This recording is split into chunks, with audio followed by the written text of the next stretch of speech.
بسم اللہ الرحمن الرحیم ویورز السلام علیکم۔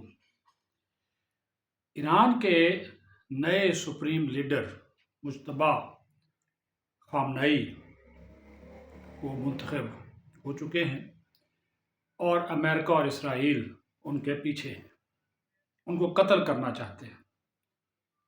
لیکن ایرانی قوم کی بہادری کو سلام ہے کہ انہوں نے رات کے گہری رات میں چھپ کر رہیں باہر آ کر اور امریکیوں اور اسرائیلیوں کو دھوکہ دے کر، ان کے میزائلوں ان کی ٹیکنالوجی کو دھوکہ دے کر مجتبیٰ خامنئی کے لیے ووٹ دیا، نکلے باہر، نعرہ تکبیر اللہ اکبر کے نعرے اور تمام تر امریکی صدر کی تمام تر کوششوں کے باوجود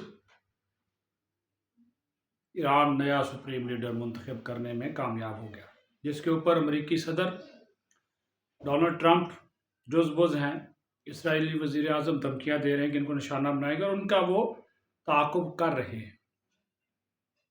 میں نے پہلے بھی کہا تھا، ایران کے اندر اگر خود جاسوس نہ ہوں تو یقین مانیں کوئی بھی اس ایرانی قوم کا کچھ نہیں بگاڑ سکتا۔ ان کے اپنے اندر کچھ جاسوس ہوتے ہیں جس کی وجہ سے مخبری ہوتی ہے اور اتنی شہادتیں ہو گئی، ان کے لیڈر کی قیادت ہی شہید کر دی گئی۔ لیکن ایران نے ایک چیز جو ہے وہ امریکہ اور اسرائیل کو بتا دی ہے کہ سپر پاور صرف اللہ تعالیٰ ہے، اور اگر میں آپ کو ایک بات بتاؤں، اگر اس جنگ میں امریکہ نہ ہوتا، صرف اسرائیل ہوتا، تو اب تک اسرائیل نیست و نابود ہو چکا ہوتا۔ تل ابیب کی صورتحال آپ دیکھ لیں، اس کی اصل ویڈیوز دیکھ لیں، آدھے سے زیادہ شہر اس وقت کھنڈر بن چکا ہے، آدھے سے زیادہ شہر کھنڈر بن چکا ہے۔ آپ سمجھ لیں کہ تل ابیب کو ایران نے کھنڈر بنا دیا ہے۔ اسرائیلی میزائل، اسرائیلی ڈرونز، اسرائیلی دفاعی نظام ناکارہ ہو چکا، وہ ان کو روکنے میں ناکام ہے، یہ آپ اندازہ کریں۔ اور ایرانیوں کی مزاحمت جو ہے اور جوابی وار جاری ہیں۔ خلیجی ممالک نے ان کا ساتھ نہیں دیا، عرب ممالک نے ساتھ نہیں دیا، ہم نے بھی نہیں دیا، سیدھی سی بات ہے۔ ہمیں مسلمان کہتے ہیں نا اپنے آپ کو، ہم نے کون سا دیا؟ اسی کتار میں ہم ہیں۔ بہرحال جنگیں جب ہوتی ہیں نقصانات تو ہوتے ہیں، لیکن ایرانی قوم کو جو ترنوالا سمجھتے تھے اس کو ایرانی قوم نے جواب دے دیا ہے کہ ایرانی قوم ترنوالا نہیں ہے۔ اور اب تو خود وہ ٹرمپ وہ ڈپریشن کا شکار ہو گیا، اس کو سمجھ نہیں آئی، وہ پریشان ہو گیا کہ اتنے لمبی جنگ چل گئی، وہ تو کر جو 2-3 دن کے بعد رجیم چینج ہوگا، مرضی کی حکومت آئے گی، مرضی کا سپریم لیڈر آئے گا، اور ایران کے تیل کا ہمارا قبضہ ہو جائے گا، ٹھیک ہے جی، اور مرضی کی حکومت چلے گی اور اسرائیل بھی خوش ہو جائے گا، اسرائیل کو تسلیم کر لیا جائے گا، نہ جوہری ہتھیاروں کا خطرہ، نہ میزائل حملوں کا خطرہ، یہ ساری باتیں انہوں نے کہی۔ لیکن جناب والا بات یہ ہے کہ جب آپ کسی کے لیے گڑھا کھودتے ہیں تو پھر آپ نے اس میں خود بھی تو گرنا ہوتا ہے نا، تو یہ گرے ہیں۔ پورا خطہ اس وقت جنگ کی نظر ہے اور اس خطے کے اندر انہوں نے اس کا سارا نظام و درباؤ برباد کر دیا، امریکہ کا، اسرائیل کا دفاعی نظام صاحب، اور یہ ملک کئی سال پیچھے چلے گئے۔ اردن، کویت، عراق، یو اے ای، قطر، بحرین، سب پیچھے چلے گئے۔ اب ان کو جو انہوں نے ترقی کی تھی وہ فارغ ہو گئی، دیکھ لیں۔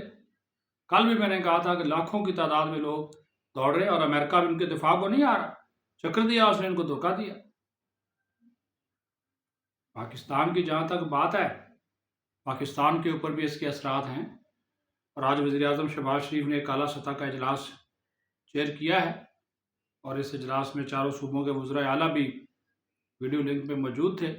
کفایت شعاری کی پالیسی جو ہے وہ منظور کی گئی ہے، لیکن وزیر اعظم صاحب آپ نے جو بھی اقدامات کیے سر آنکھوں پہ، لیکن کیا یہ حقیقت نہیں ہے کہ جو بہت سے سرکاری افسران ہیں جو مونٹائزیشن پالیسی کی خلاف ورزی کر رہے ہیں، کئی عرصے سے کر رہے ہیں، آپ کے پاس بھی رپورٹس موجود ہیں، ہمارے پاس بھی مثالیں موجود ہیں۔ قومی اسمبلی سیکریٹریٹ میں تو دور چور نہ جائیں، بعض افسران ایسے ہیں جو سرکاری گاڑی بھی جنہوں نے رکھی ہوئی ہے، سرکاری پیٹرول بھی استعمال کرتے ہیں اور مونٹائزیشن کے پیسے بھی لیتے ہیں۔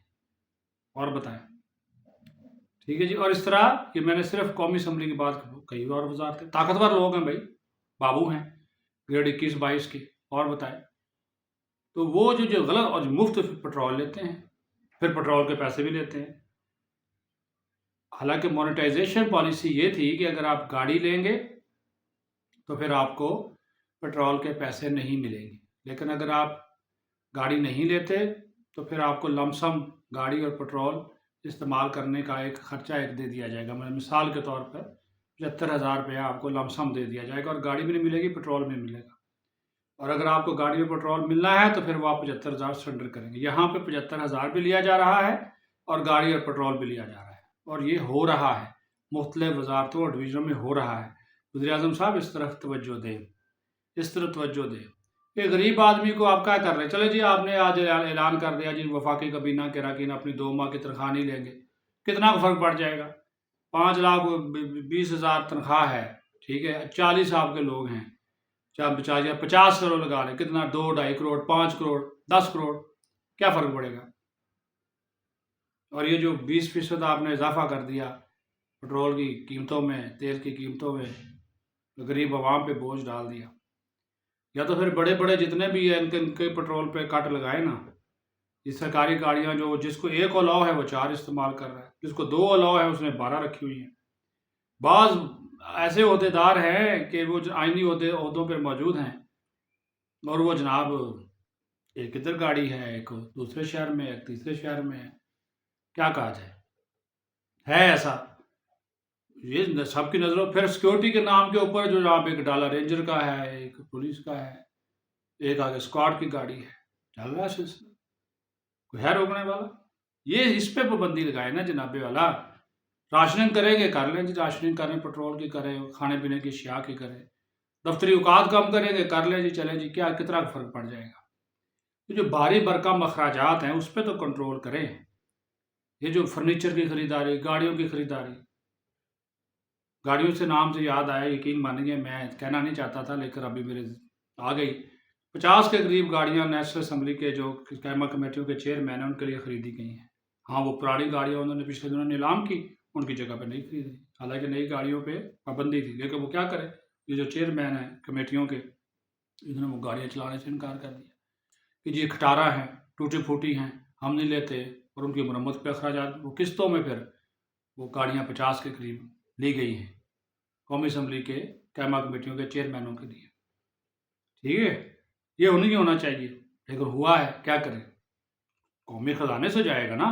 اب 50 گاڑیوں کا آپ حساب لگا لیں، ایک گاڑی اگر وہ 1300 سی سی ہے، 50 لاکھ بھی کی ہے، لگا لیں صاحب، سیانے آدمی آپ، بوجھ تو پڑا پیٹرول کا۔ وہ فرق سلیم صاحب ہیں ایک بارے معیشت، انہوں نے کہا کہ 1 لاکھ سرکاری گاڑی ہے اور اس کے اوپر پیٹرول کا خرچہ پتہ نہیں کتنے ارب روپے کا ہے، وہی اگر کم ہو جائے یا اس کو روک لیا جائے تو اچھی بات نہیں ہے، لیکن اس طرف توجہ کون دے؟ کوئی نہیں دیتا، کوئی نہیں دیتا۔ حالات و واقعات ایسے بنا دیے گئے کہ جناب، اور وزیر اعظم صاحب کہتے جی وہ یہ ہو گیا، وہ ہو گیا، ایران کا مسئلہ ہے، جنگ لگ گئی، کوششیں بھی کر رہے ہیں، سفارتی کوششیں بھی جاری ہیں، پس پردہ کوششیں بھی جاری ہیں، تو یہ چیزیں کر لیں، ورک فرام ہوم کر لیں، کرونا جیسی پابندیاں لگا لیں، 50% سٹاف دفتروں میں آئے، 50% نہ آئے، 5 دن کی بجائے 4 دن کام کریں سرکاری دفتروں میں، کیا ہو جائے گا؟ کتنا بچا لیں گے؟ بات یہ ہے کہ جو بھاری بھرکم اخراجات ہے، یہ جو بابو قسم کی بیوروکریسی ہے، جو بڑے بڑے مافیاز ہیں، یہ اپنے اخراجات کم کریں، پھر بات بنے نا۔ وہ وزیر اعظم صاحب کہتے ہیں نا جی منجی تھلے اپنی منجی تھلے ڈانگ پھیرو، وزیر اعظم صاحب خود کہتے ہیں، تو وزیر اعظم صاحب اب وقت آ گیا ہے کہ حکومت اپنی منجی تھلے ڈانگ پھیرے، یہ ضروری ہے۔ سرکاری اخراجات کو کنٹرول کرنے کے لیے منجی تھلے ڈانگ پھیرنا ضروری ہے۔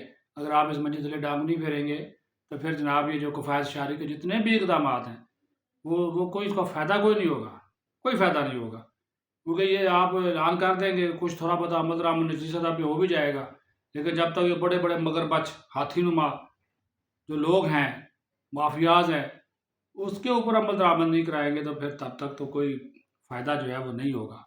میں نے آپ کو مثالیں دے دی ہے نا جی کہ مونیٹائزیشن پالیسی کی کیسے دجیاں اڑائی جا رہی ہیں سرکاری، آپ چیک کرا لیں، لسٹ منگوا لیں، آپ کو اندازہ ہو جائے گا۔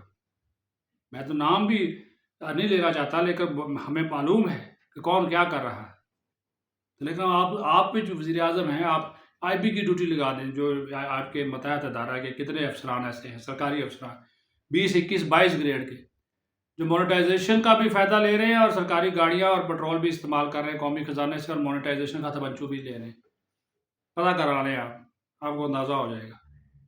پھر وہ جو تفریق ہے بہت زیادہ اس کو ختم کریں، یہ جج ہے جی اس کی اتنی سیکیورٹی ہے، یہ جناب ایس پی ہے، یہ آئی جی ہے، یہ ڈی جی ہے، یہ ایگزیکٹو ڈائریکٹر ہے، یہ وزیر ہے، یہ سیکرٹری ہے، تو یہ بھی سر جی مہربانی ہوگی دیکھ لیں نا، وہ پھر بات وہی ہے جو وہاں سے میں نے پہلے کہا تھا کہ اپنی منجی تلے ڈانگ پھیرے تبھی جا کر کوئی صورتحال بہتر ہوگی۔ اپنا خیال رکھیں، پاکستان زندہ باد۔